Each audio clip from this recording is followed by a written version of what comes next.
டேய் நீ என்னடா ஹிந்திக்காரன் கூட சுத்திட்டு இருக்க? டேய் நம்ம பையன்டா, தோஸ்த் ஆயிட்டான். நமஸ்தே பாய். நான் பாய் தமிழ் மாலும்.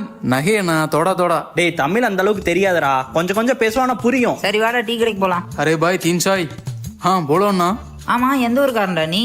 பீகார் அண்ணா. மச்சான் இவனுக்கு தங்க இடம் இல்ல, ஒரு ரூம்ல தங்க வச்சுக்கிறியா? போடா, ஒரு வடக்கனை கூட்டிட்டு வந்து யார் ரூம்ல தங்க வைக்க சொல்றியா? இந்த நாய்களார நாளைக்கு குளிக்கவே மாட்டானுங்க. டேய் நீ இது இறக்கப்பட்டு ஒரு ரூம்ல தங்க வச்சிடாத. இவனை கம்முன்னு திருப்பூர்ல பனியன் கம்பெனியில சேர்த்து விடு. அங்க 100-200 வேலை செய்தே இவனுக்குள்ள ஆக்கி. இப்பெல்லாம் இந்திக்காரன் தான்டா தமிழ்நாட்டையே ஆள்றானுங்க. குழந்தைய கூட கடத்த யோசிக்க மாட்டானுங்க. அப்புறம் உனக்கு தான் கெட்ட பேர், பார்த்து இருந்துக்கோ. அதுவும் கரெக்ட் தான்டா. லோ பட்ஜெட்ல வயிறு நம்புற மாதிரி என்ன மச்சான் சாப்பிடுறது? வாடா பானிபூரி சாப்பிட போலாம். பையா ஏக் பிளேட் பானிபூரி.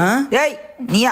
பையா எப்படி இருக்கீங்க? வாரா தமிழ்ல கத்துக்கிட்டா. சரி எப்ப கடை வச்ச சொல்லவே இல்ல? நை பையா, எங்களை மாதிரி நார்த் இந்தியன்ஸ் எல்லாம் திருடனாவே பாக்குறீங்க. அப்புறம் எப்படி சொல்ல தெரியல பையா. நாங்களும் மனுஷங்க தான் பாய். எங்களுக்கு அம்மா அப்பா தங்கச்சி எல்லாம் இருக்காங்க பாய். நாங்களும் அவங்க எல்லாம் பிரிஞ்சுதான் வந்திருக்கோம். ஆனா எங்களுக்கு தமிழ் தெரியாதனால எங்களை நாயனெல்லாம் திட்டுறீங்க. ப்ராப்ளம் இல்ல பாய், நாங்கெல்லாம் சுத்தம் இல்லாதன்னு சொல்றீங்க. ஆனா உழைச்சி சாப்பிடணும்னு நினைக்கிற எங்க மனசு சுத்தம் தான் பாய்.